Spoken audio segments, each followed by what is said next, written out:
Welcome back, guys, and today we are going to go over the best classes for the original Battlefront. And I've been playing this game for like 20 years or so, as you all know, and I absolutely love the original Battlefront, almost more than two, some ways and others, But anyways, we're going to go over the best classes for each faction and how to play them most effectively. And the idea of this video is to give you the leading edge when playing this game, either online or with bots. So today, guys, let's find out what classes you should be playing in Star Wars Battlefront 2004. So for the CIS, there are three classes you can use for almost every map. That being the Super Battle Droid, the Droid Engineer, and the Droideka. So let's start it off with the most unique of the bunch, being the Droideka. If you want to take command posts quickly when playing offline, or you want to hold the front lines in type maps like Bespin Cloud City or Bespin Platforms, then he is your guy. Just be sure not to use your shields when there's no enemies around you. Use them efficiently only when there's enemies in front of you or shooting at you, or you're in an open spot open to sniper fire. And as well, be sure to avoid the edges, like on Bespin Platforms or Bespin Cloud City especially, as the Droideka's weapon is much less effective here. Now when it comes to the Super Battle Droid, they're the best standard infantry in the game, as their main rifle seems to spread less than the others, and the replacement for the pistol being the tri-shot is very powerful. Just be careful when using the tri-shot, as most times you'll be using it when you want to switch out to the other weapon. It is very good at taking enemies out in one shot when aiming for the head, so be sure to have your aim on point and always aim for the head. Practice a little bit if you have to using this guy, but once you get it, you're going to be one-shot guys all the time, and you might even get good enough where you can only use the tri-shot. Although it does cool down, has a quick overheat, and the cooldown isn't fast enough to really justify it as the best weapon if you're going to lead the front line, so be very careful when doing that. And the wrist rockets are deadly both in close and long range battles. Do not get cocky with the wrist rockets, as there's only 3 of them for one, and they are very easy to avoid at long ranges. They are preferably used in shorter ranges, especially against real players, as a direct hit will almost always one shot. They can even deal damage to vehicles, and just a very powerful weapon overall.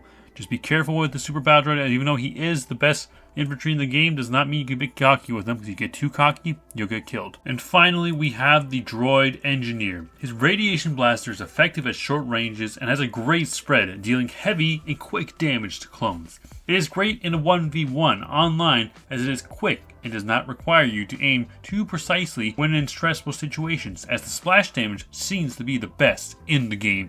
And you don't forget, when you are playing as an engineer, you can get into vehicles and he will repair them.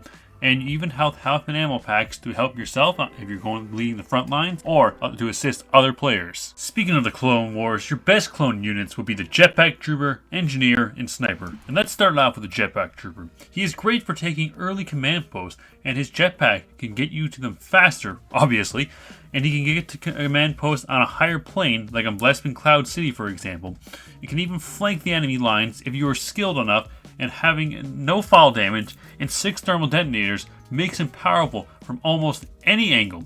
Keep your shots precise, practice a little bit, and you will deal lots of damage to infantry and droidekas. If you can get up to them before they get their shield up, you can one-shot them almost every time with a close enough range and precise enough shot. So be sure to get those shots nice and precise, practice a little bit, flank the enemy lines, and bombard them with your grenades, and your clone jetpack trooper will be crazy. The next class for the clones will be one of the most slept on in the game, being the Clone Engineer. He may seem bad at first, but once you learn how to play him, he is very deadly. First off, when you're using the shock rifle, it is best to use it at full charge as much as possible. And this may seem obvious, but the light charge barely do any damage and will get you killed most of the time because the cooldown is just horrendous.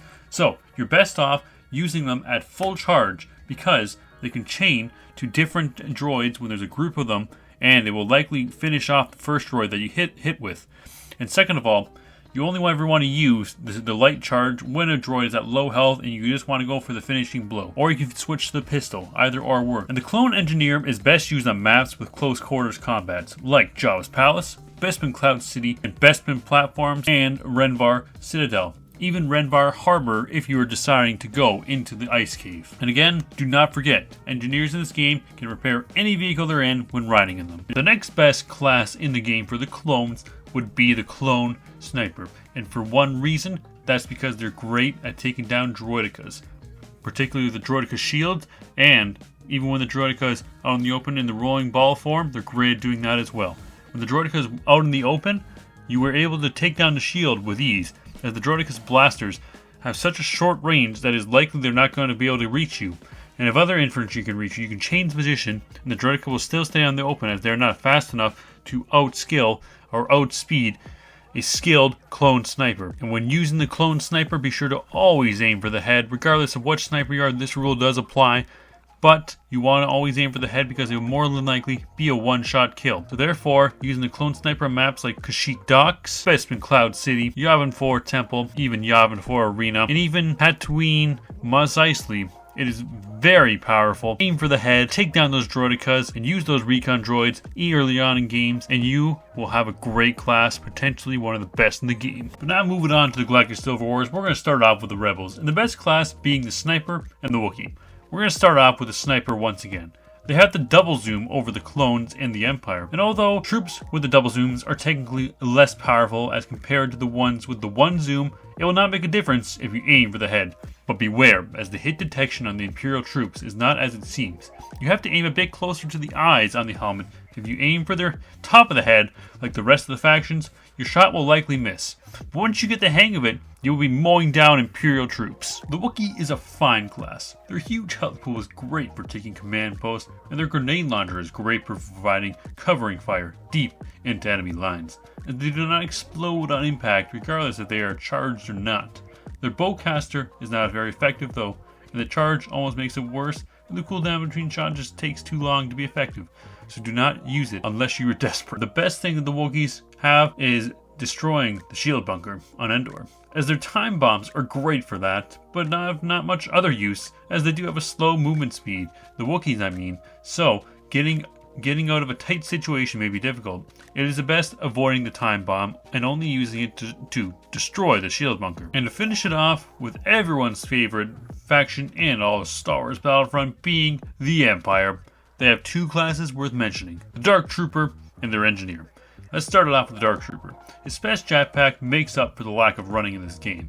Just be careful, as it is not totally controlled unlike the clones, but when used correctly, you can take command posts very early and provide reinforcements to others that are in quick need of it. However, his shotgun is lacking. It is not very accurate or powerful. Learn its weakness and strengths if you are going to use this class. If done correctly, you can make for powerful pushes and reinforcements. I take back what I said about him in the factions video. And to finish it off, we finally have the Imperial Engineer.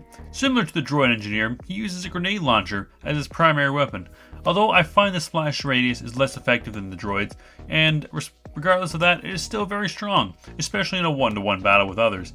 And again, he repairs vehicles when in it, and can provide your allies with additional health and ammunition. He's pretty similar to the Droid Engineer, a lot of the same strengths and weaknesses, just be careful as his weapon is not as powerful, but he's still an engineer class, so he has the health packs, and like I said, he can repair vehicles when in it, so he's a very strong class, one of the best to use as the Empire. Well, that is the video, guys. Let me know what class you are going to be using in this game. What do you think is the best for each faction?